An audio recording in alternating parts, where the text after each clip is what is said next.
stray dungeon lizards clinging to cavern ceilings, small patrols of kobold sentinels emerging from shadowy alcoves. He dispatched them with practiced ease, his blade a blur, each strike precise and decisive.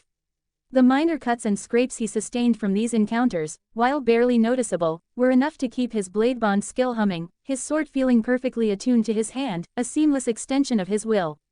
He collected the magic stones, their faint glow a testament to the monsters he left in his wake.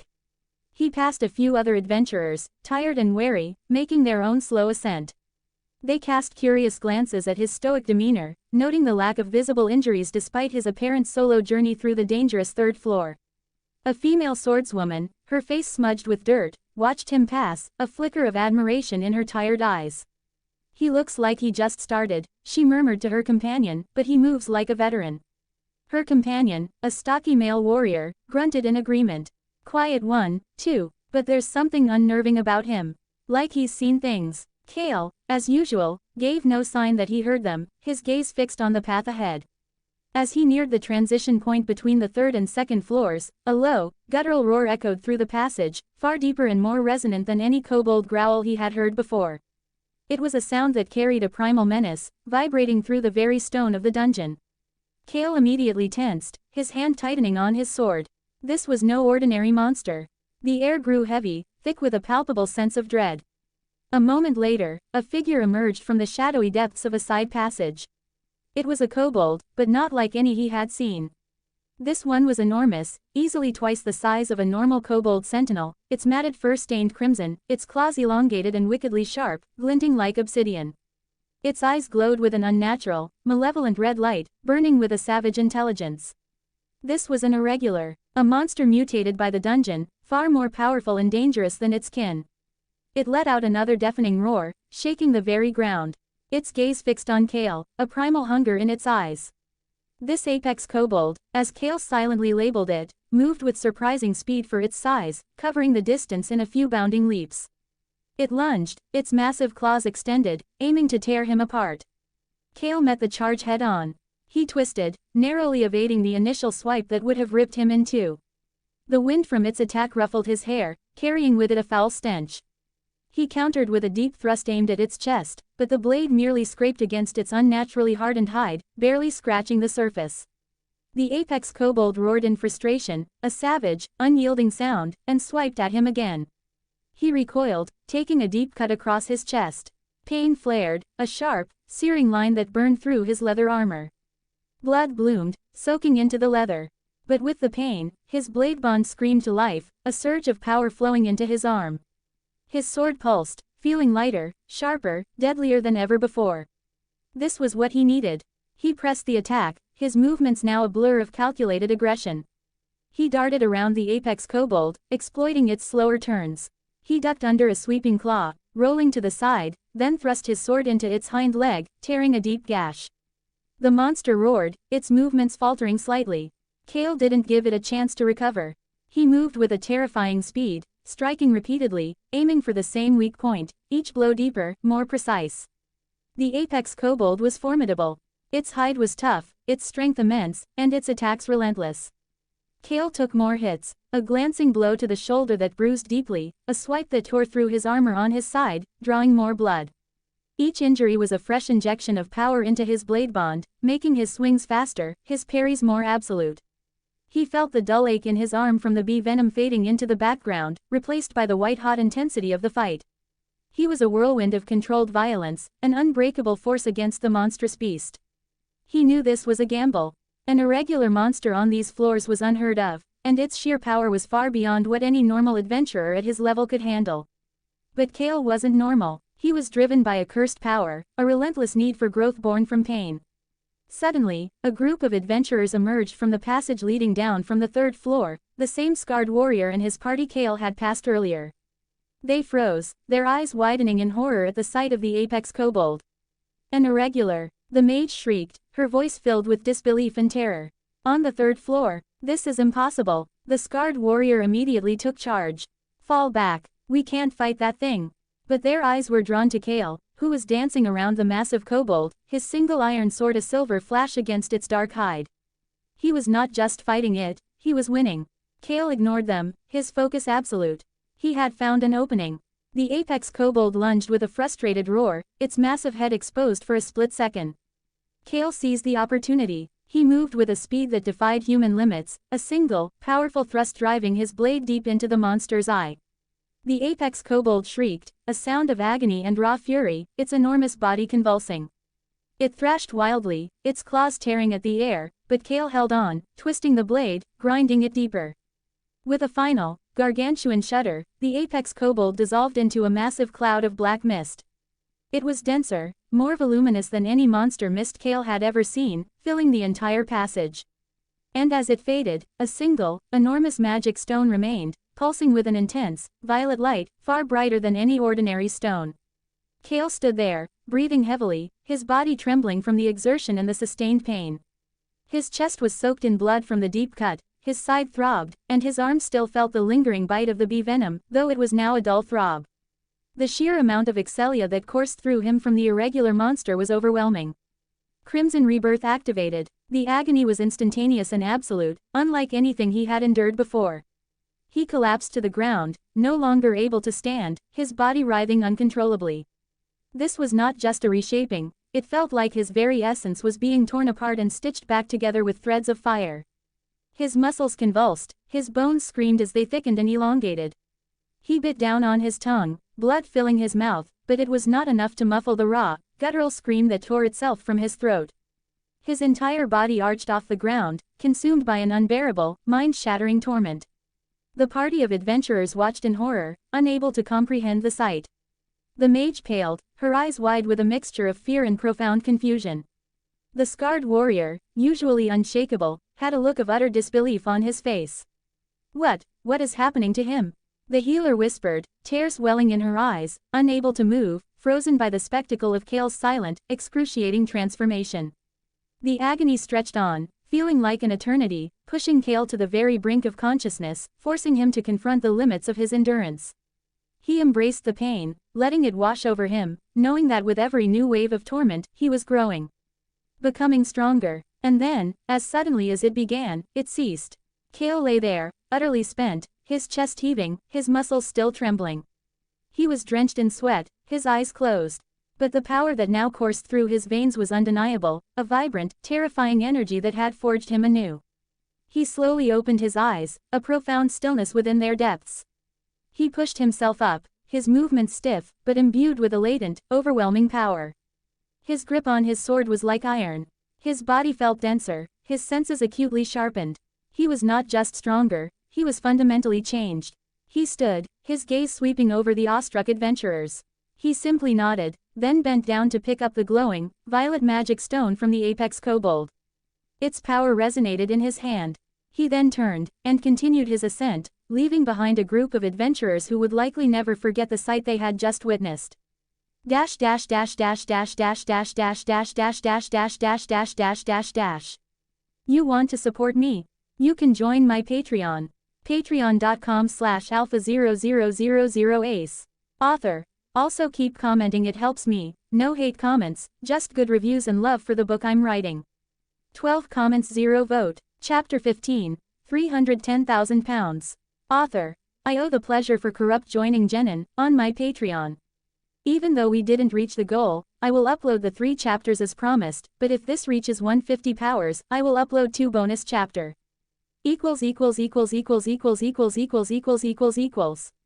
continued his ascent through the winding passages of the second floor. The dungeon's oppressive weight gradually lessened, replaced by a subtle shift in air pressure and a faint, distant murmur of the world above.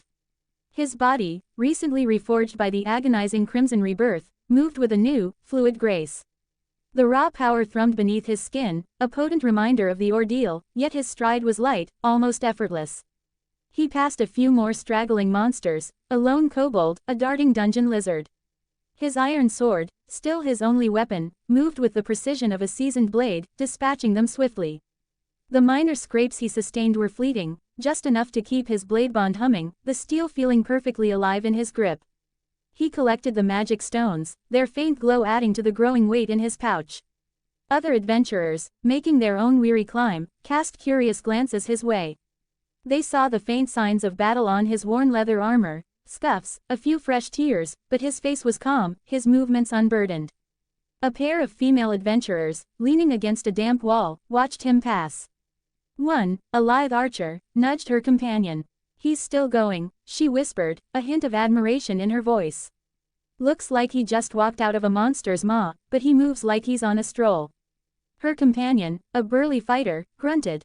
"Never seen him before. Too quiet for a rookie, too clean for a veteran." Cael, as always, gave no sign of hearing their hushed observations, his focus unwavering.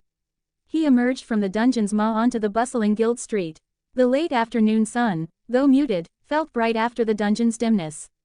The city's vibrant clamor, a symphony of merchants, adventurers, and citizens, replaced the dungeon's silence. Cael took a deep, steadying breath, letting the fresh air fill his lungs. His simple leather armor was scuffed and torn, particularly across his chest and side where the irregular had struck. These were no longer open wounds, the Crimson Rebirth had stitched the deep cuts into smaller, faded lines, leaving behind only the ghost of what they had been. Bruises, however, still mottled his skin beneath the armor, and minor cuts, though closed, remained visible. Yet, his posture was remarkably straight, his movements fluid. His face, usually stoic, held a subtle refinement now, a sharpness in his features that spoke of trials endured, but also a surprising, almost innocent kindness in his clear blue eyes. It was the face of a 14-year-old, matured by unimaginable pain, yet retaining a youthful charm. Several passing female adventurers, their eyes drawn by his unusual aura, lingered on his composed expression, a quiet curiosity in their gazes. He headed directly for the Adventurers Guild, a familiar hub of activity. He moved through the throng, his presence drawing quiet, assessing glances. He approached the counter, where Misha Flott, the pink-haired receptionist, was assisting another adventurer. She looked up as he approached, her bright smile faltering slightly as her eyes took in his appearance. Her brow furrowed with immediate concern. "Hey, newbie, you're back. But, oh, Cael, you look like you've been through a meat grinder. Are you all right?" Her voice was laced with genuine worry. Cael offered a small, reassuring smile, a gentle curve of his lips that softened his sharp features. "I'm fine, Misha, just a bit of a rough day." His voice was calm, almost soothing. "Nothing I couldn't handle." Misha still looked unconvinced, her eyes scanning his tattered gear. Rough day," she echoed, a hint of exasperation. "Your armor looks like it went 10 rounds with a minotaur. What happened down there?" "An irregular," Cael stated simply, his smile fading slightly as he recalled the fight, replaced by a distant, thoughtful look. "On the 3rd floor." Misha's eyes widened, her jaw dropping. The usual guild chatter seemed to fade around them. An irregular. On the 3rd floor. Cael, that's impossible. No level 1 has ever. She cut herself off, remembering his earlier quiet confidence. She shook her head, still in disbelief. "Well, you certainly picked a way to make a name for yourself." Cael placed his heavy pouch of magic stones onto the counter. "I'd like to exchange these, please." Misha, still reeling, nodded slowly and began processing the crystals. Her eyes widened further as she noticed the sheer volume of stones. And then, her breath hitched as she pulled out the enormous, violet pulsing crystal from the apex kobold. Its raw power shimmered, casting an eerie glow on her face. This is the irregular stone," she whispered, her voice barely audible, trembling with a mixture of awe and fear. It's massive. The value." She meticulously weighed and calculated, her fingers moving with practiced speed despite her shock. The numbers on her ledger climbed, then soared. Finally, she looked up at Cael, her expression a blend of disbelief, profound respect, and a touch of something akin to fear. "Your total valus is 310,000, she announced, her voice still shaky. "Cael, this is absolutely unprecedented. For a first delve, solo, it's unheard of." Cael simply nodded, accepting the large bag of valus she pushed across the counter. He ignored the stares and hushed whispers that were now spreading like wildfire through the guild hall. Their eyes fixed on him, on the valus, on the impossible feat. "Do you have any low healing potions?" Cael asked, his voice calm, pulling her attention back. "For bruises." Misha blinked, still dazed by the sheer amount of valus. "Oh, yes, of course." She quickly retrieved a small, amber vial from a nearby shelf. "Here, this is a low-grade potion, 500 valus. It'll help with those surface cuts and bruises." She watched him, still trying to reconcile the quiet, polite boy with the adventurer who had just pulled off an impossible feat. Cael paid for the potion, his fingers brushing hers briefly. He gave her another small, kind smile, a flash of genuine warmth that momentarily disarmed her. Thank you, Misha. He turned and exited the guild, the heavy weight of the Valis in his pouch a tangible representation of his day's work. He walked through the lively streets of Orario, the city's evening bustle a stark contrast to the dungeon's deathly quiet. He felt no immediate need for new equipment. His current iron sword, bonded to his very being, felt more powerful than any standard blade. He had a singular destination now. You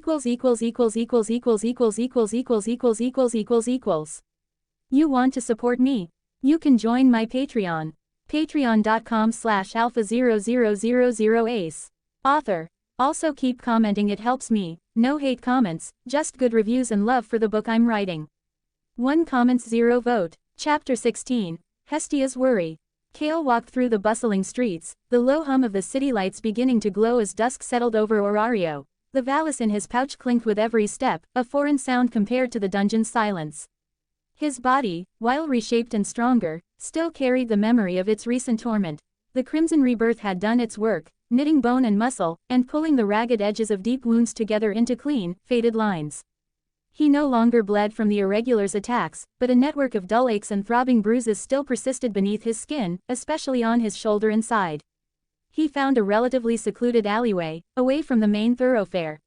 Pulling out the small, amber vial Misha had given him, he uncorked it. The low-grade healing potion smelled faintly of herbs and something metallic. He poured a small amount onto his hand, the liquid feeling cool against his skin, then carefully applied it to the worst of his bruises and the minor cuts. As the potion absorbed, a gentle warmth spread, soothing the tender areas.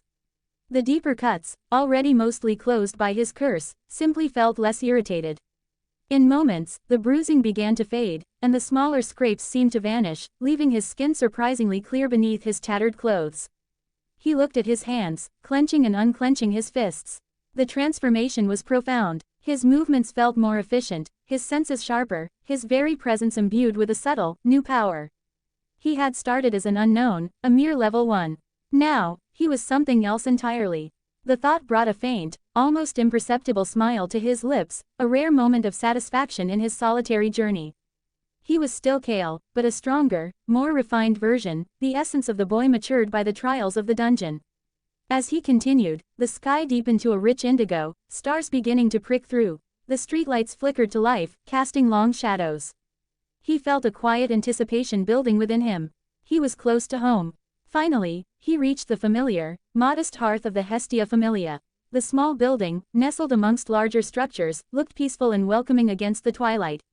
He pushed open the wooden door, its familiar creak echoing softly in the quiet interior. Hestia was there, exactly as he had left her, perched on a stool by the small, crackling fireplace. She looked up as the door opened, her blue eyes widening as she saw him. Her lips parted, a small gasp escaping them. "Cael," she exclaimed, scrambling off the stool, her initial relief swiftly replaced by concern as her gaze darted over his scuffed and torn armor. "You're back. And, oh, you're a mess." She rushed towards him, her small hands reaching out, but then she paused, her eyes widening further as she took in his overall appearance. Gone was the haggard look of someone who had just survived an ordeal. Despite the visible damage to his clothing, his skin beneath the tears looked remarkably clear where moments before there had been bruises. His posture was straighter, more defined. His face, usually a mask of calm, held a subtle, newfound sharpness around his jawline and eyes, yet his gaze was incredibly clear, almost innocent, holding a mature depth that seemed far beyond his 14 years. It was a charming, kind face, softened by a faint, almost imperceptible smile that lingered at the corners of his lips. "I'm fine, goddess," Cael replied, his voice a low, steady rumble, surprisingly clear despite the long hours in the dungeon. "Just finished my first delve." He reached into his pouch and pulled out the heavy bag of Valis, placing it gently onto the small table. "And this?" From the dungeon, Hestia stared at the bulging bag, then back at Cael, her eyes widening in disbelief. The sheer volume was obvious. She picked it up, her hands almost giving way under the unexpected weight. Her small gasp turned into a choked sound of awe. "This, Cael, where did all this come from?" she whispered, her voice trembling slightly. Her gaze then fell back to Cael, a sudden, terrifying realization dawning. His presence in the room felt different, too powerful for a mere level 1. His aura seemed to radiate raw, untamed strength, an energy that resonated with her own divine essence. You need a status update. Now, she finally breathed, her voice filled with a mixture of immense pride and a terrifying understanding of the power he had just accumulated. The sheer potential radiating from him was unlike anything she had ever felt from an adventurer. Cael simply nodded, his quiet determination now tinged with a hint of fatigue, but his eyes held steady on her, ready for the next step on his accelerating path. You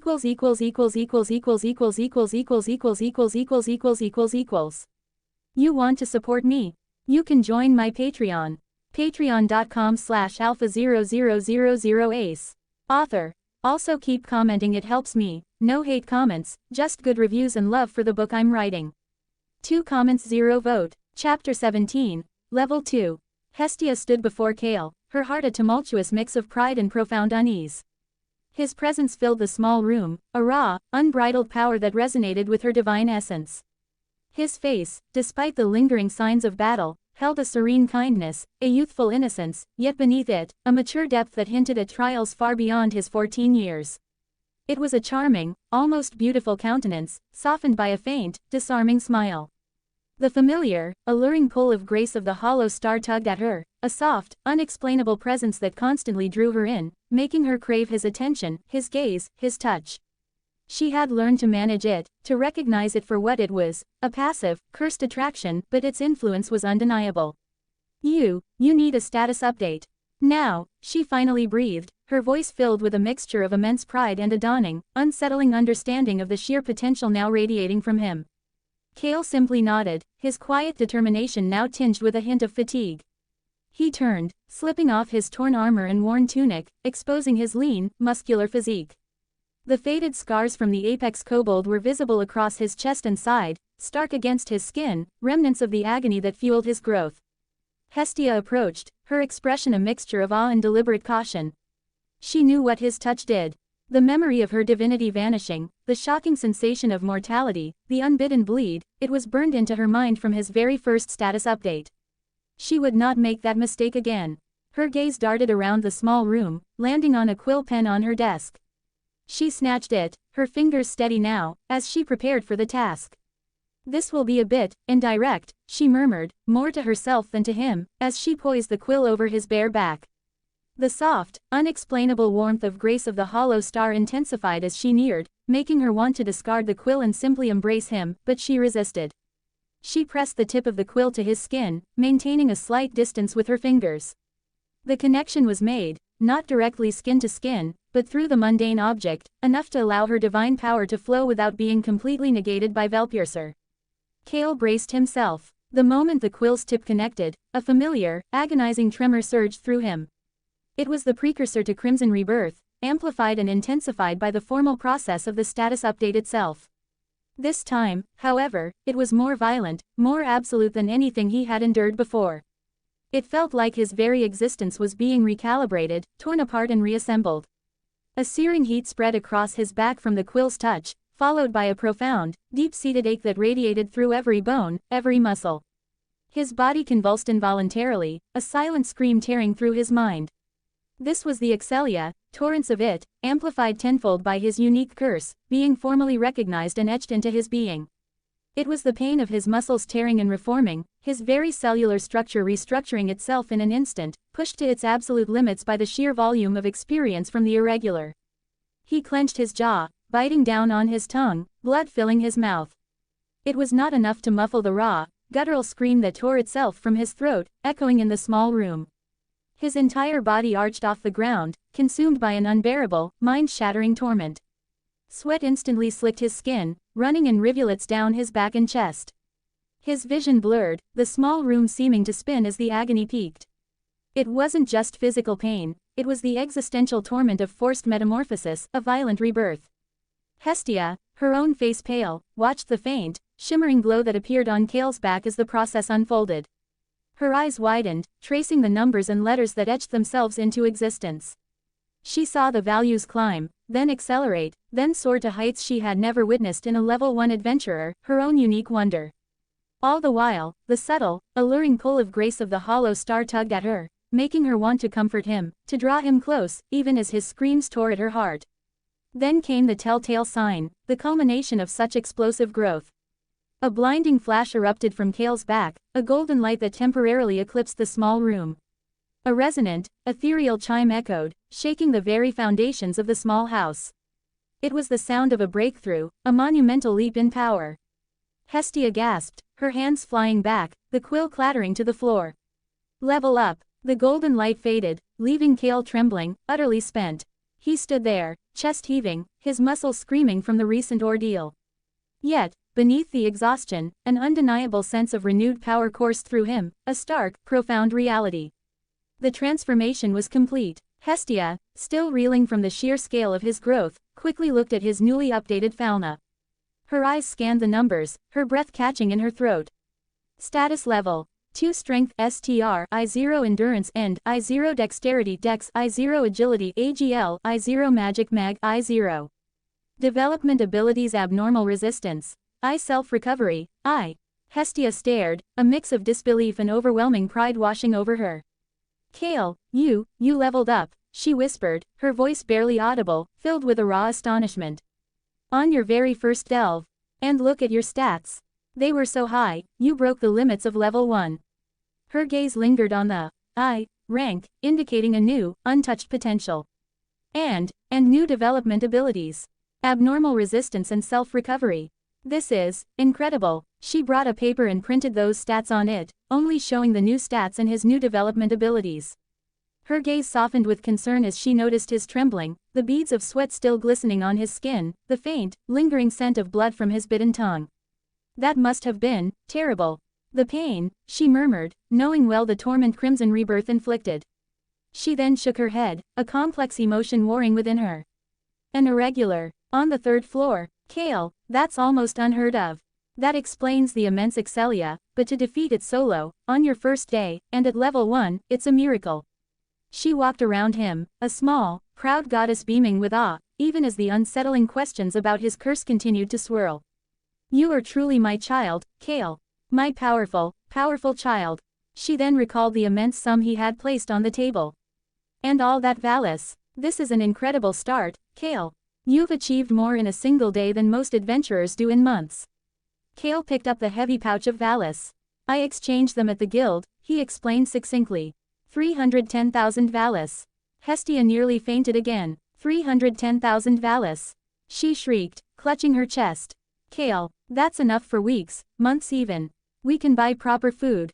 You can get better armor and weapons. Cael nodded. I have my sword. It serves me well. He glanced at the simple iron blade leaning against the wall. His blade bond skill meant that his reliance was on his connection to a blade, not necessarily a magically enhanced one. It was the bond itself, fueled by his injuries, that brought the true power. But, level 2, Hestia murmured again, still trying to fully grasp the reality. This changes everything. You'll attract attention, Cael. Great attention. Her expression grew serious. Your abilities, Velpiercer and Grace of the Hollow Star, we need to be very careful. Such rapid growth and these powers, it's not normal. It's truly a curse and a blessing. And your pain, Cael, you endure so much. The alluring pull of his Grace of the Hollow Star was a constant undercurrent, making her want to protect him fiercely, even from the consequences of his own nature. Cael met her gaze, his eyes calm and resolute. It is the path I walk, but what is the Grace of the Hollow Star? Goddess Hestia. Hestia froze as the corner of her mouth twitched. I forgot, I hid that from him. We should get you proper rest, Hestia decided, trying to distract him and not ask her about her slip-up, her divine energy now focused on practical matters, trying to push aside the unsettling revelations about his true nature. And perhaps we should consider getting you some better armor, even if your sword suffices. We have the Valis now. You need protection, Cael, no matter how strong you become. Cael nodded in agreement. He was physically remade, but the mental strain of the continuous pain and transformation lingered.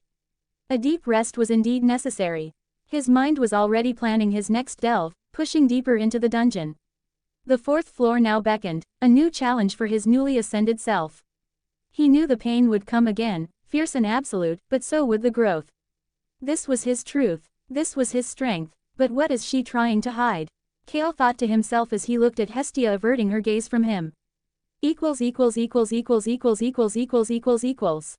want to support me? You can join my Patreon. Patreon.com/alpha0000ace. Author. Also keep commenting, it helps me. No hate comments, just good reviews and love for the book I'm writing. 8 comments 0 vote. Chapter 18. Rest. Author. As promised here. Enjoy. ========================================================================================================================The blinding golden light faded, leaving Cael a trembling, exhausted self. He lay on the floor where he'd collapsed, his body screaming, every muscle fiber feeling like it had been shredded and haphazardly reknit. Yet, beneath the searing afterglow of Crimson Rebirth, there was a familiar dullness. His pain nerves, once sharp and reactive, had grown accustomed to the unimaginable. The sheer volume of agony he'd endured since his transfer had forced his very physiology to adapt, blunting the raw edges of suffering into a more manageable, albeit still monstrous, ache. He knew the pain was still there, vast and consuming, but his body now processed it differently, a testament to his sheer endurance. He was a man, and a man endured. Pain was not a barrier, it was the anvil upon which his strength was forged. As Hestia worriedly hovered nearby, her voice a soft murmur in the ringing silence, Cael focused on controlling his ragged breathing. His mind, however, offered no such reprieve. Images flashed behind his closed eyelids. The apex kobold's charge, the spray of its blood, the grotesque mutations of the irregular monster. And then, the familiar, unwelcome tendrils of a phantom pain began to weave through his limbs, a memory of agony that wasn't physically present but felt horrifyingly real, a ghostly echo of past torments. He knew these would likely coalesce into nightmares when he finally succumbed to sleep. This was the price. The physical toll was immense, but the mental scars were deeper, constantly reminding him of his fragility, his fear. The fear of not being strong enough to protect, to provide. The fear of seeing those he cared for suffer because he hadn't pushed himself harder, endured more. That fear was a far more potent motivator than any physical pain. He slowly pushed himself up, his muscles protesting but obeying. He was Cael, still in his original body, a body now fundamentally reshaped and hardened by an alien curse. The agony of Crimson Rebirth had left him utterly spent, yet a quiet resolve settled deep within his chest. He had endured, he had grown, and the path ahead, though fraught with suffering, was clearer now. Hestia rushed to his side, careful not to touch him, her eyes wide with concern. "Cael, you're all right," she whispered, her voice laced with the lingering worry from his screams.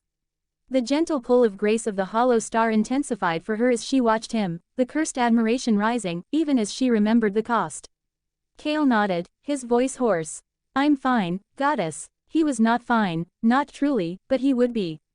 He always was. He allowed his mind a brief period of quiet recovery, letting the lingering mental echoes of the Excelia rush settle. His mind, unlike his body during Crimson Rebirth, was not weak.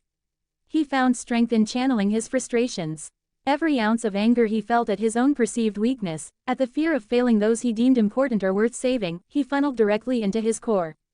It became fuel. This conviction drove him. He would train every single day, pushing his limits, believing that relentless progress was the only way to ensure he could always stand strong. Days had passed since Cael's unprecedented level up.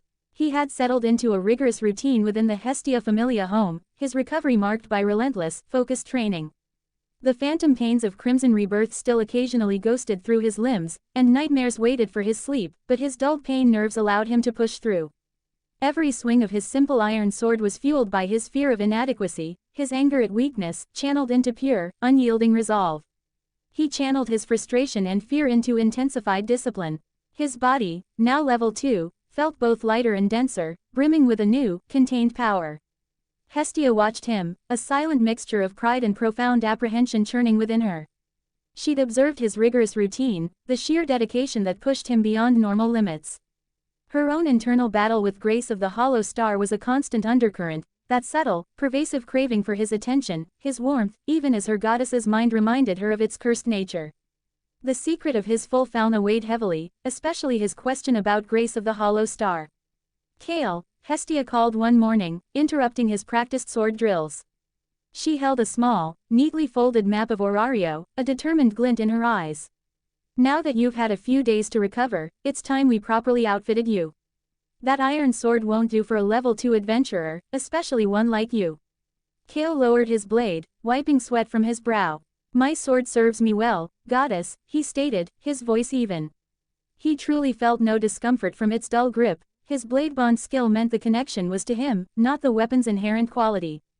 Hestia beamed, an almost annoying grin spreading across her face. Perhaps for you, Cael. But there are still monster hides to pierce. And besides, we have the Valis. A good weapon is an investment. We're going to see Hephaestus. She makes the best. She thought for a moment, her grin fading slightly as a wave of worry washed over her. Hephaestus is my friend, but, what if? Cael nodded after a few moments of thinking. The sword in his hand was chipped and was slightly cracked. It made sense for him to get a new weapon. It was a step towards progress, towards being better equipped to protect and provide. He would not object. The walk through Orario was a bustling affair. The city hummed with life, a vibrant tapestry of commerce, adventurers, and the occasional strolling deity. Cael observed it all with his usual quiet intensity, the diverse races, the cacophony of vendors, the sheer scale of the buildings. He felt an odd blend of detachment and a burgeoning sense of belonging. This was his new home, for now. They eventually reached the Hephaestus Familia's stronghold, a massive complex dominated by the rhythmic clang of hammers on steel, the glow of furnaces, and the acrid scent of coal smoke. It was a place of industry and raw power, far grander than Hestia's humble church. Hestia led him through the main entrance. There, amidst the roar of a towering forge, a figure with fiery red hair tied back in a messy bun, and a distinctive eye patch covering her left eye, worked with surprising grace, hammering a piece of glowing metal. This was Hephaestus, the blacksmith goddess. Hephaestus didn't immediately look up, her brow furrowed in concentration. She heard the footsteps, then paused her hammering, glancing over. Her gaze fell on Hestia, and a small, almost imperceptible frown touched her lips, quickly followed by a weary smile. Hestia, to what do I owe the pleasure? Don't tell me you're here for another loan. I'm not running a charity, you know. Hestia, ignoring the jab, beamed, her hands clasped together like a child. No, no loans today. Hephaestus, look, this is Cael Ardent, my first and only Familia member. 0 comments 0 vote. Chapter 19, Hestia Sword. Hephaestus's eye widened, genuine surprise washing over her face. She straightened fully, putting down her hammer. You actually got one, finally, after all these years. That's wonderful, Hestia. I'm genuinely happy for you. She looked at Cael with a kind, if still assessing, gaze. And not just any Familia member. Hestia continued, practically bursting with pride, leaning in conspiratorially. He just joined, and he's already level 2. I haven't told anyone but you, because you're my friend, and I know I can trust you with this. Hephaestus froze. Her visible eye snapped from Cael to Hestia, then back to Cael, scanning him with divine perception. A sudden, sharp intake of breath. Level 2, in a single day, that's simply ridiculous. A dry, sardonic giggle escaped her lips, a glint of amusement in her eye. He must be a hero then. Her expression then immediately morphed into one of deep concern, worry for her happy naive friend. Hestia, this is incredibly dangerous. The other gods, they'll tear him apart trying to get him. Especially Freya, Loki, Apollo, you need to be very careful. This must be kept secret. Hide his level for a few months, at least. Don't spread it. As she spoke, Hephaestus felt it. The subtle, unexplainable warmth. The gentle pull. A deep, resonant serenity that emanated from Cael, drawing her in, making her want to simply bask in his presence. What is this feeling? It is as if I am being drawn to this child. Hephaestus said to herself as her gaze met with Cael, who smiled at her politely. Her usual gruffness melted away, replaced by an odd, involuntary fascination. Hephaestus didn't know but she was being affected by the grace of the hollow star, even gods couldn't escape it. This feeling entranced her for a few seconds, the feeling of warmth and being loved. She felt an unfamiliar ache in her chest, a sudden, powerful urge to have him, to make him her child. She violently pushed the thought away. He's Hestia's, and my friend's happiness matters more. But the fleeting, possessive desire was undeniable. Yes, I know, Hestia said, waving a dismissive hand, though her eyes held a flicker of deep appreciation for her friend's concern. Then, with that familiar, annoying grin, she said, now, Hephaestus. I wanted a favor from you. Hestia said as she rubbed her hand while she looked at Hephaestus. I knew you were here for something, tell me what do you need? Hephaestus said as she placed her hand on her forehead, her little friend took advantage of her a little too many times.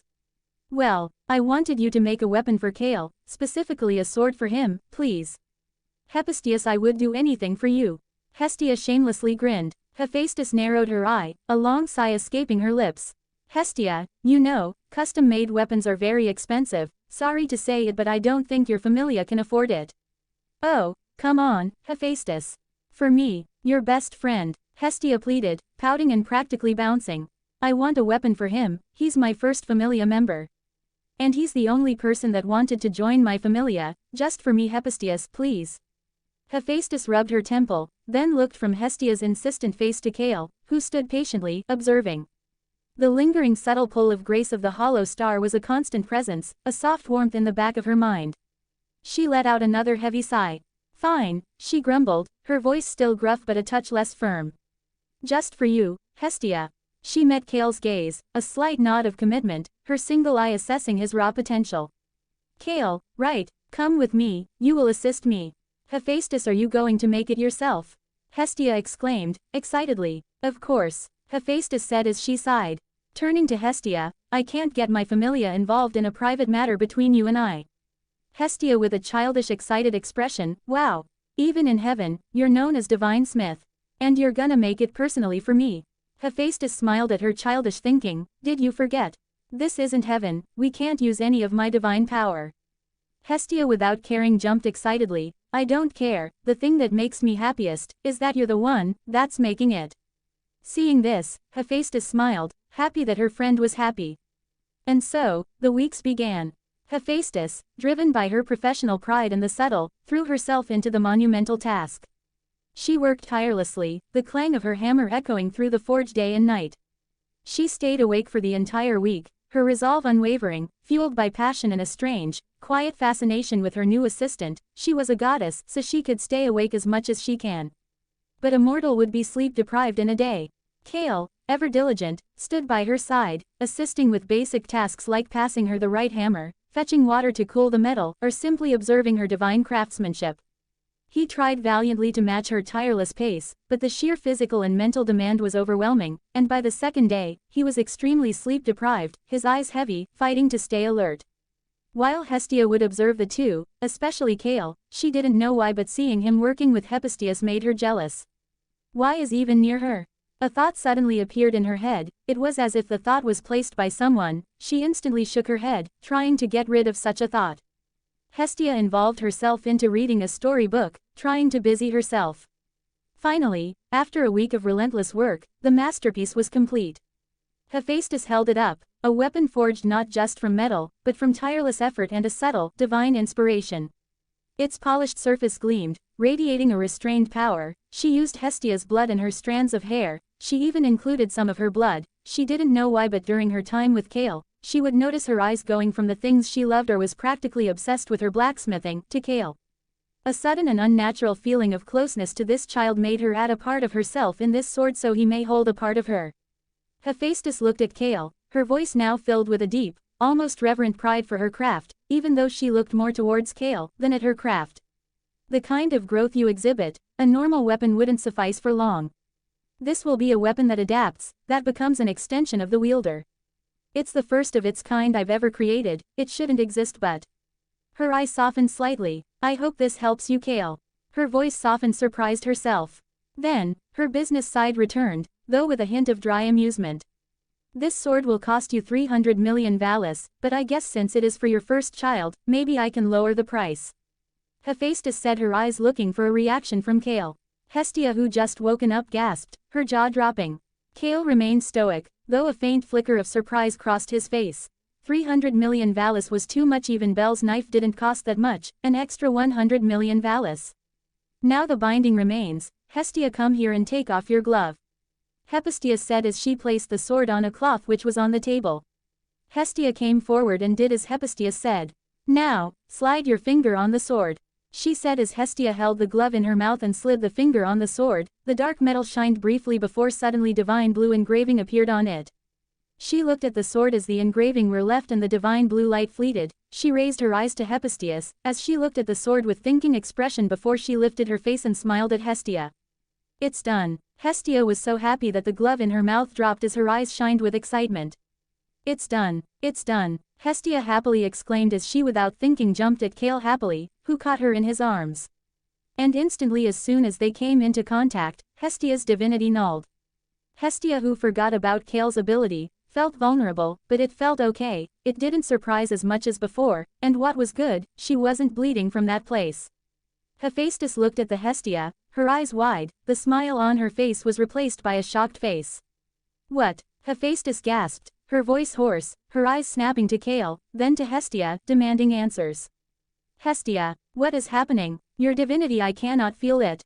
Hestia, witnessing her friend's utterly bewildered reaction, let out an awkward, nervous laugh. Ah, well, Hephaestus, remember how I said he's special? He has a development ability called Velpiercer. When he touches a god or goddess, their divinity is completely negated, as long as the touch remains. She chuckled weakly, trying to lighten the monumental revelation. I had the same reaction, hee, she said with a giggle. Hephaestus stared, a slow, dawning horror mixed with a potent, sudden realization spreading across her face. Her eye widened further, her jaw dropping. Negated divinity, meaning if a goddess is touched by him and if they have intercourse, then they can have a baby. The words blurted out, unfiltered, a primal, universal desire of beings, even goddesses, to create life. The thought of bearing a child, of truly bringing forth life, was a powerful, inherent longing within every goddess, even her, who had a disfigured face. She looked at Cael before blushing as he smiled at her as he lifted his goddess, who was now hugging him profusely, seemingly addicted to his touch, perhaps. Will he be willing to impregnate me, even if I am this ugly? The question, startling and raw, flashed through her mind, a direct consequence of the shocking revelation. But the thought immediately made her blush. I won't mind if he does. 8 comments 0 vote. Chapter 20. Jealousy. Author. Thanks for waiting, the bonus chapter is here. Enjoy. If we reach 400 Power Stone, then another bonus chapter. Cael found himself in a peculiar predicament. On one hand, his own goddess, Hestia, was clinging to him, her face intimately pressed against his chest, a clear sign of her overwhelming joy. On the other, the formidable goddess of the forge, Hephaestus, was glaring at him with an intensity that, despite his calm demeanor, made him feel a subtle ripple of unease. He was a little overwhelmed by the sudden surge of emotions and physical closeness, but his expression remained perfectly serene, a polite smile gracing his lips. With practiced gentleness, he carefully lowered Hestia to her feet. Hestia let out a small, aggrieved sound of protest as her feet touched the ground, but her irritation vanished instantly when Cael, with a comforting gesture, placed his hand on her head, gently ruffling her hair. Her eyes softened, and a contented sigh escaped her. His duty to Hestia momentarily fulfilled, Cael then shifted his deep blue gaze towards Hephaestus. The moment their eyes met, Hephaestus flinched, a subtle, almost imperceptible tremor running through her. The unconscious pull of grace of the hollow star intensified, a silent, magnetic force that drew her attention, making her hypersensitive to every minute movement Cael made. It was as if his every gesture, his every breath, was the most interesting and captivating thing in the entire world. Cael, utterly unaware of the profound effect he was having, simply offered her another polite, appreciative smile. This, however, only served to make things worse for Hephaestus. Her heart began to pound faster, a frantic rhythm against her ribs. An uncharacteristic wave of shyness washed over her, and she quickly averted her gaze, her cheeks flushing a faint red. So strong was her embarrassment that she instinctively moved a hand in front of her visible eye, as if to shield her face from his unassuming presence. Cael, seeing her unusual reaction, was a little confused. He maintained his polite smile, his mind quietly processing the situation. She seems shy. I have to somehow thank her properly for the sword and for being kind to goddess. I think a kiss on her hand would do, like a formal, respectful gesture. His decision made, Cael moved forward with fluid, unhesitating grace. He gently took Hephaestus's hand, his touch making her feel unnaturally vulnerable, a gasp catching in her throat. But the next action of his made her faint. Cael placed his lips on her hand, a soft, respectful gesture. Thank you, Goddess Hephaestus, he murmured, his voice low and sincere, for being kind to my goddess and me. He knew his touch would nullify her divinity. He had intended to use this ability, perhaps, to surprise her and soften her heart, a unique way of expressing gratitude. But he didn't expect her to suddenly faint. With quick, practiced reactions, Cael grabbed her by the waist, not letting her fall to the ground. He lifted her effortlessly into a princess carry. Is she tired? Cael thought, his brow furrowing slightly in concern. I only saw a girl falling unconscious due to overexcitement in the anime, but in my world, it would happen when someone is hit in the face. Naturally, Cael concluded Hephaestus must be tired for working for a whole week. The idea of her in love with him seemed impossible to him, since his mindset was still the same as in his original world and he was not someone attractive or something, right? He was the same person he was in his own world. He was athletic and a simple man with his own set of principles. A girl falling in love with him with just a smile is nothing but fantasy, but the same could not be said for a man. A man can and has fallen in love with a woman from just a smile, many times over. Cael now carrying her with a worried, yet still calm, expression. She is very light, the thought came to Cael's mind as he looked at the overwhelmed, faintly blushing face of Hephaestus, who was now utterly unconscious in his arms. Cael turned to look at Hestia, seeking guidance, but he saw her frowning, a deep crease between her brows, confusing him. She then sighed, forcing a smile onto her face, a clear effort to mask her true feelings. Hestia's mind raced, a tumultuous storm of emotions. I've never seen Hephaestus like that. It must be his skill affecting her, and even I am not spared. I feared this situation from the start. During the weeks both Hephaestus and Cael worked on the sword, Hestia had observed the changes. Every time she came to check on their progress, she saw the subtle shift in Hephaestus's expression whenever she came close to Cael. It was evident her friend was deeply affected by Cael's skill. I hate this feeling, Hestia thought, clutching her heart, a sharp pang of jealousy piercing her. Even me, a goddess, couldn't resist the attraction, and I thought Hephaestus, with her strong will and pragmatic nature, wouldn't be affected. Perhaps no living being, divine or mortal, can truly resist him. The more close you were, the more time you spent with him, the more it attracted you, like an invisible, insidious current. It is truly a curse, Hestia mumbled to herself, her head low as she bit her lip, the jealousy brewing inside her, hot and undeniable. She wanted him to herself, alone, away from all these other goddesses and women who would inevitably fall under his spell. Cael, oblivious to the turmoil in his goddess's mind, took Hephaestus to her bedroom. The room was surprisingly neat for a forge master, with blueprints and metal samples neatly stacked on a small desk. He carefully placed her on the bed, ensuring she was comfortable. He then noticed a pen and paper on the desk and, remembering his earlier thought, quickly scribbled a few words of gratitude, a simple, heartfelt note for her. After placing it on her bedside table, he quietly exited the room and went to his goddess, who still had her head low, lost in thought. Cael, looking at her bowed head, a faint smile touched his lips. She must be jealous because I picked up Hephaestus, haha. Cael, amused by what he perceived as his goddess's childish and endearing actions, chuckled softly, a low rumble in his chest. Hestia, still deep in her thoughts, was suddenly picked up by her child. Her eyes widened in shock, then her cheeks flushed a deep red, and an overwhelming wave of happiness washed over her. She was utterly shocked and extremely happy at the same time, the sudden embrace a potent balm to her troubled heart. Don't worry, goddess, Cael said, holding her securely, his voice a steady, comforting presence. I will not leave you. You will be my only goddess. Cael's words that were inherently to just make her not feel sad was taken as something of declaration of love by Hestia. Hestia looked at him with wide, glistening eyes as tears began to fall freely, though her smile remained radiant, a mixture of pure joy and profound relief. I don't know, Cael, but I am so happy, she exclaimed, her voice thick with emotion. She suddenly wrapped her arms around his neck and furiously hugged him, burying her face into his shoulder. She lifted her face then looked at Cael for a few intimate seconds and then hugged him even more furiously.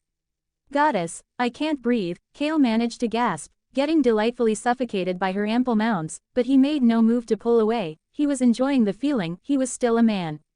Hestia, though crying tears of happiness, still felt the gnawing feeling within her, a tiny, persistent seed of dread amidst the joy. Oh, Cael, she thought, deepening the hug, clinging to him as if to ward off the inevitable. If you didn't have that ability, I wouldn't be feeling so jealous. But you poor child, it is as if the world wants to make your life a living mess, drawing everyone to you, and making me feel so possessive. She held him tighter, her unique, cursed, and utterly precious Familia member. 12 comments 0 vote. Chapter 21. When Hestia and Cael stepped back into the familiar, comforting confines of their small home, a wave of relief washed over them, quickly replaced by Hestia's usual spirited demeanor. No sooner had the door clicked shut than Hestia spun around, her finger already pointing accusingly at Cael, her other hand firmly planted on her hip. All right, listen up, Cael. You are not to go anywhere near another woman, understand? Not even a glance. My eyes are on you," she declared, her voice ringing with a mix of mock sternness and genuine possessiveness. She tried to hold her ground, to truly embody the angry goddess, but the moment Cael's gentle, understanding gaze met hers, her resolve crumbled. Her shoulders slumped, and a soft sigh escaped her lips as she dropped her hand. It's impossible. I can't even stay angry at him," she muttered to herself, her voice barely a whisper, yet loud enough for Cael to hear. Cael, ever calm amidst her playful storms, simply offered a gentle smile. He reached out, his hand lightly patting his goddess's head, a gesture of affectionate reassurance. He had long grown accustomed to her childish antics, in fact, they had become a cherished part of their daily life. Lately, these expressions of her affection had been increasing, growing bolder and more frequent, yet Cael never pushed her away. Instead, he found himself enjoying them, a warmth spreading through him each time. Beyond her playful demands, Hestia herself had undergone a subtle transformation. She had become remarkably bold, especially concerning Cael's unique skill that nullified her divinity upon physical contact. While the sensation of her divine power being momentarily suppressed left her feeling incredibly vulnerable, a raw, exposed feeling she had never experienced before, she no longer shied away from it. Instead, she found a strange comfort in that vulnerability, knowing that with Cael by her side, she was always safe, always protected, regardless of her divine state. It was a trust she had never imagined placing in another being. The air between them, still humming with Hestia's playful outburst, softened. Without uttering another word, Cael suddenly closed the small distance separating them. His movements were fluid, almost imperceptible, until he was standing directly before her. Gently, with a tenderness that surprised even Hestia, he leaned down and pressed a soft kiss to her forehead. "Thank you, goddess, for going out of your way for me," Cael murmured, his voice low and sincere. Cael was not one to take kindness lightly. When someone, especially Hestia, did something for him unconditionally, a deep, almost overwhelming sense of gratitude washed over him, making him feel as though he owed them everything. Hestia froze, turning into an unmoving statue. The lingering warmth of his gentle kiss seemed to burn into her forehead, a sensation that would forever be imprinted not just on her skin, but deep within her mind. Her mouth fell open slightly, a tiny gasp escaping, and for a fleeting moment, a hint of drool escaped her lips, as if she were lost in a vivid, waking dream of Cael. Suddenly, she snapped back to reality, her face flushing a furious crimson, a heat spreading from her cheeks to the tips of her ears. Her heart thumped wildly in her chest, a frantic drumbeat against her ribs. Feeling utterly embarrassed by her reaction, she managed to stammer out in a low, meek, and undeniably cute voice, "And no problem." Then, desperate to deflect from her overwhelming fluster, she quickly added, her voice attempting a cheerful, business-like tone, "Well, let's get you ready with the sword, shall we? Now, off with your shirt, Cael. I'm gonna update your Falna." She hid her profound embarrassment behind this sudden burst of forced cheerfulness, hoping Cael wouldn't notice the frantic flutter of her eyelashes or the rosy hue of her cheeks. Cael, ever perceptive, couldn't help but chuckle softly at her endearing, flustered expression. He nodded, a small smile playing on his lips, and began to unbutton his shirt. As he shed the garment, revealing his upper body, Hestia noticed something remarkable. The numerous scars that had once marred his skin, grim reminders of his past battles and injuries, were now completely gone. His new development skill, self-recovery, had worked its magic, leaving his skin unblemished. Cael's physique had undergone a significant transformation since the Crimson Rebirth. His body, once somewhat slender, was now undeniably strong and lean.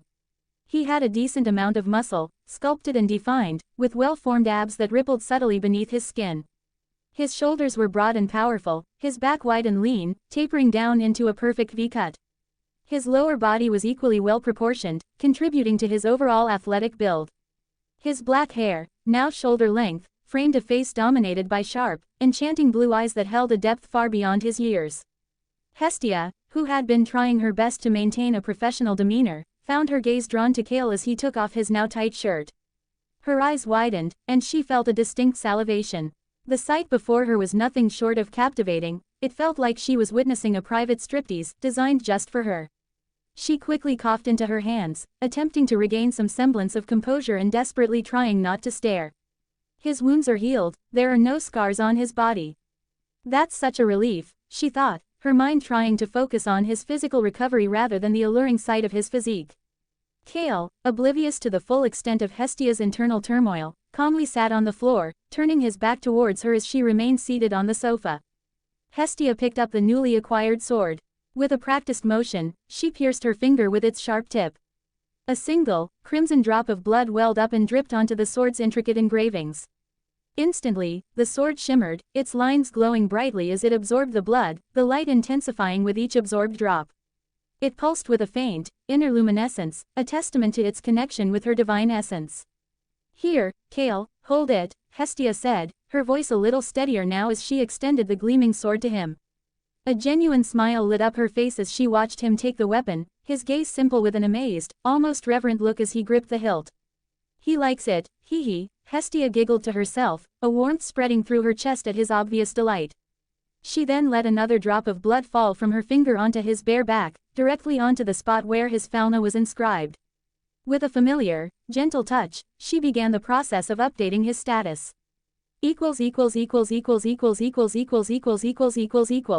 Name, Cael Ardent race, human level, 2 age, 14 Familia, Hestia Familia. Stats, strength, I0 endurance, I0 dexterity, I0 agility, I0 magic, I0.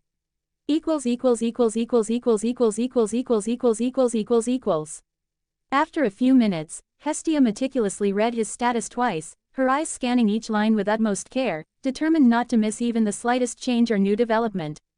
"Okay, done," Hestia announced, and with a swift, practiced motion, she closed his Falna.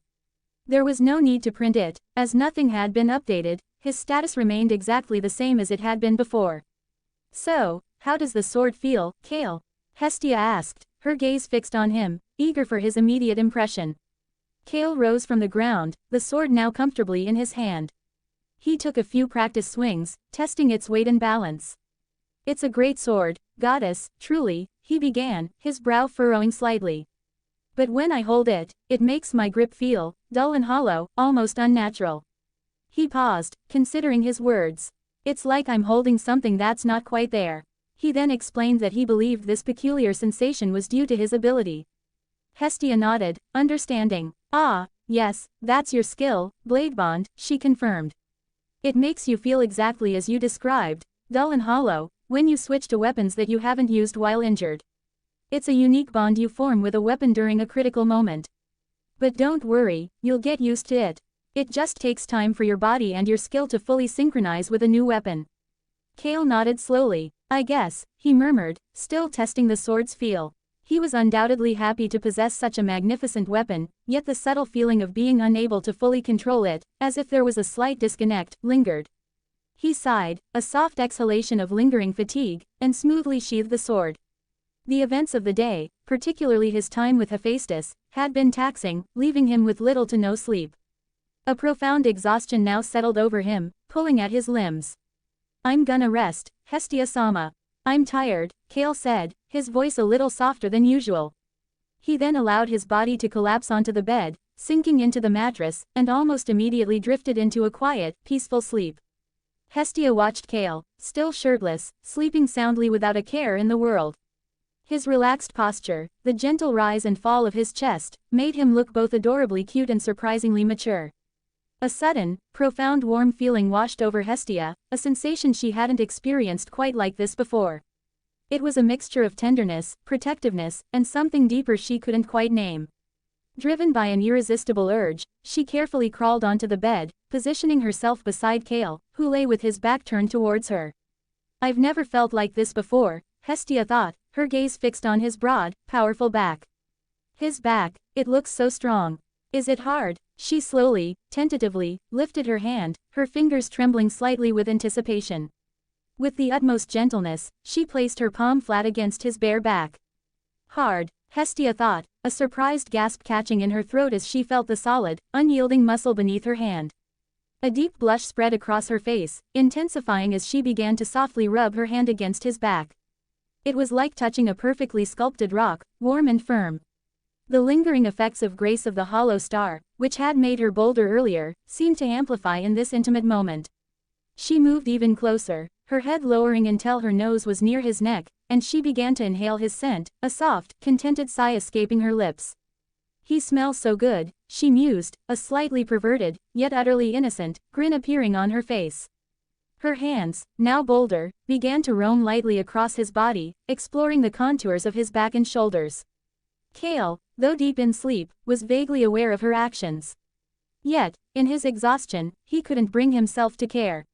Sleep is more important, he thought to himself, his mind drifting further into slumber, allowing Hestia to do whatever she wanted. Her touch was so light, so gentle, that it actually helped him to go to sleep faster, lulling him into a deeper, more peaceful rest. Though Cael was technically being taken advantage of, he didn't mind it one bit. 8 comments 0 vote. Chapter 22. Gearing Up. Author. I didn't even see the power stones, damn you guys are fast. Here is an apology for the late chapter, I'm uploading another one just for you guys. Also guys, support me on the Patreon, so I can continue writing and finishing this novel. Patreon.com/alpha0000ace == At 4 in the morning, Cael woke, rubbing his eyes as a yawn stretched through him. He felt thoroughly rested. Turning his head, he saw Hestia sleeping soundly beside him, twisted into an amusingly peculiar pose. A soft smile touched his lips, and a quiet chuckle escaped him as he watched her. Gently, he reached for a blanket and draped it carefully over her. He then rose and headed to the bathroom, needing a shower to cleanse himself of the sweat that clung to his skin, a lingering residue from a nightmare. Though he couldn't quite call it a nightmare in the traditional sense, his body had throbbed with extreme pain throughout his dream. He guessed it was a side effect of his ability, Crimson Rebirth. After his shower, he put on the shirt and pants he'd worn the day before. He didn't have any spare clothes, a constant annoyance that forced him to clean the same set repeatedly, waiting for them to dry while he covered himself with a towel. I should probably buy some spare clothes for myself, Cael made a mental note. He then donned his leather armor, which was practically falling apart, and picked up his newly acquired sword, taking his old one as a backup, just in case. He headed out into the pre-dawn stillness. Dawn had yet to break, and the labyrinthine streets of Orario were completely deserted. He was truly the only one awake at this early hour. It was a habit of his, waking early to maintain discipline, a practice ingrained from his previous life as a boxer and wrestler where such rigor had been essential. After walking for a few minutes, he reached the guild building and stepped inside. The expansive hall, usually bustling with adventurers and staff, was empty save for a lone figure slumped at a desk. It was an elf with glasses, her straight brown hair falling to her shoulders.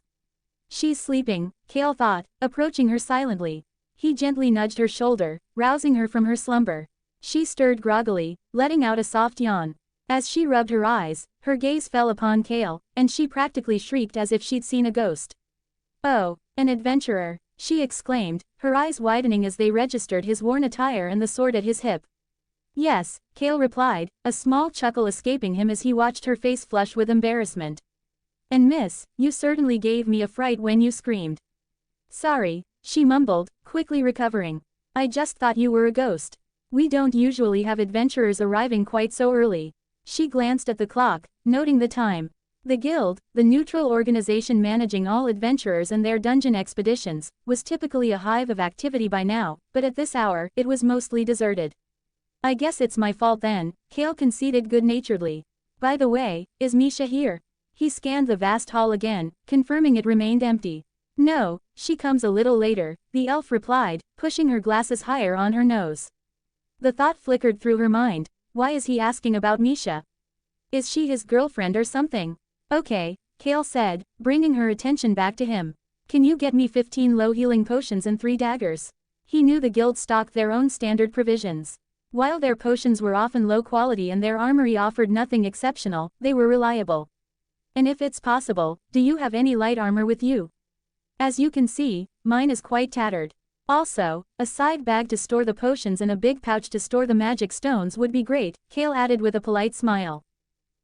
Okay, I'll be back in a moment, Aina said, her voice a little flustered, before she hurried to the back to retrieve the items. After a few minutes, she returned, carrying the requested goods. That will be 24,600 valis, Aina said, offering him a professional smile. Thank you very much, Cael said, handing her the money. By the way, what is your name? He asked, not wanting to arouse suspicion by simply taking his items and leaving without a basic introduction. My name is Aina, she replied. Nice to meet you, Aina. I'm Cael, he said, smiling genuinely as he extended his hand and gently shook her small, gloved hand. Yeah, Aina responded, a small, red tint appearing on her cheeks as she returned his smile. He looks so cute, she mused internally, as she saw him taking his leather armor off and wearing the new light armor and also wearing the side bag and then stored the daggers and potions in there. Can you take care of this? Cael said as he gave the old armor back to her. Okay, Aina said as she grabbed the armor and placed it under the counter. See you later, Aina, Cael said, giving her a final nod before turning and heading directly for the dungeon.